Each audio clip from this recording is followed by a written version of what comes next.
Prior to having children, I had all of these visions, or should I say delusions, about how all of the perfection of raising children would go down. My doctor was skeptical that I could have children without assistance, which was no problem at all, because my husband and I weren't ready for children, giving us ample time to save for all of the assistance needed. This was delusion number 1. Delusion number 2 came with the gender of the children that we would have in our future.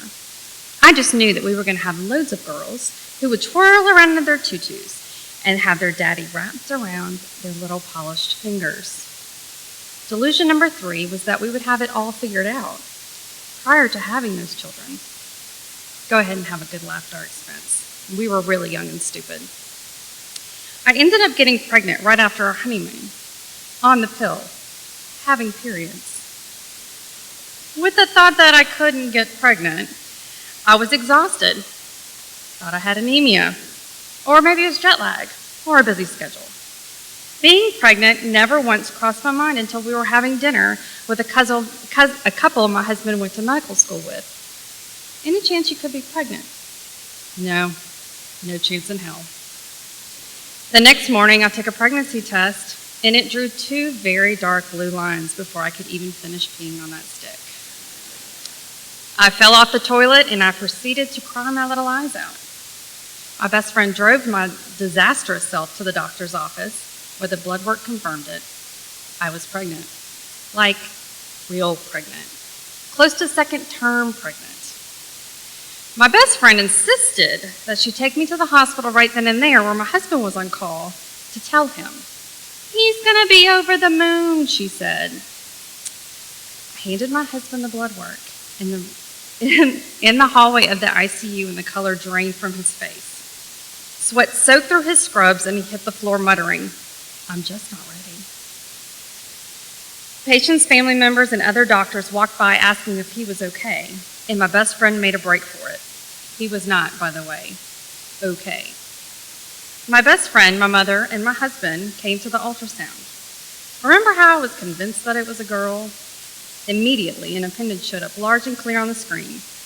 Everyone started squealing, and I was filled with dread. "Let's call my parents," my husband exclaimed. I wasn't calling anybody. I was devastated. What was I going to do with a boy? I knew nothing about boys.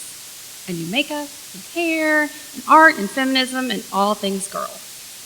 I racked my brain and I could come up with nothing that I knew about boys. They don't even make cute clothes or nursery bedding for boys. And then it hit me. I was terrified. Not only did I know nothing about raising children, or babies for that matter, I knew nothing about little boys. How am I supposed to do this? And for the most part on my own with my spouse gone most hours of the day and night. Even now, over 10 years later, I can clearly remember the pit of fear in my stomach. Right after we found out I was having a boy, I went to church with one of my oldest mentors. I was sitting on the hard wooden pew of the church waiting for the service to start, and I confided all of my fears into her. I was only prepared to bring a feminist into this world, but definitely not a boy. She looked at me. "Why, you've missed the point, my dear. Where do you think the best men come from? Strong, feminist women like you are who raise strong, feminist men." I knelt down to pray, and I prayed with all of my might for God to give me the strength to raise a son who saw everyone as an equal, saw the good in the world, and that he felt loved. I was still terrified, but with a renewed sense of, I can do this. That wasn't until the day I delivered our son. I went in for a checkup and had an emergency C-section 13 minutes after I walked into the office. 13 minutes is a long time, a lifetime in that moment. Being wheeled into the operating room, I still wasn't ready. I was still terrified. What if I screw him up? What if people hurt him? What if? And then our perfect little golden-haired boy was pulled from my womb. His hair was so golden that it glowed under the white lights. Before he was taken away, I was able to kiss his frowning, angry face. And then I knew, this is unconditional love. Almost 3 years later, we had another perfect little boy, and this time I was ready. I wanted another boy, and I was up for the challenge. That was until conversations started to get heated about how girls and boys are equals between myself and our youngest son. For several weeks, he kept getting very angry with me about telling him that boys and girls are equal. This is generally how the conversation would go. Him. Why do you keep telling me that boys and girls are equal? Me. Because they are. Anything that boys can do, so can girls, except that girls can grow babies. Him. Mind you, he's 7. I just don't believe you. They're not equal. I struggled internally about these conversations, and I wondered where I went wrong. Most of my thoughts in my mind kind of went along these lines. How did I end up raising a child that doesn't believe in equality? Is it possible to change his mind?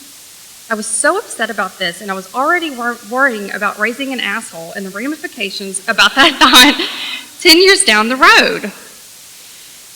Then the conversations came up again one morning while we were waiting for the bus. With tears in his eyes, he asked me, Mama, why do you keep telling me that boys and girls are equal? With all the patience that I can muster, I asked him why he thought that they weren't. His response, because they aren't the same. Only boys fart and girls don't.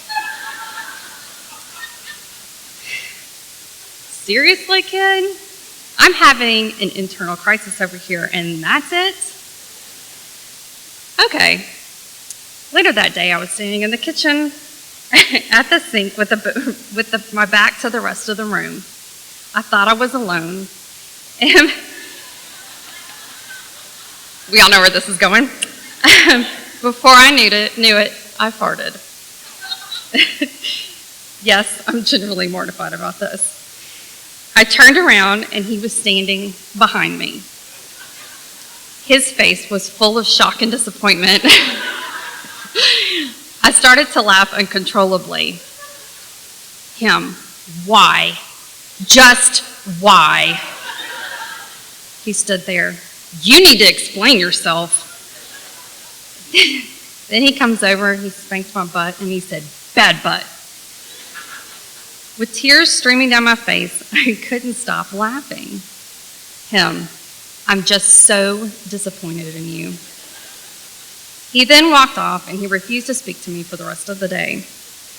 However, I think that I proved my point. Girls and boys are equal.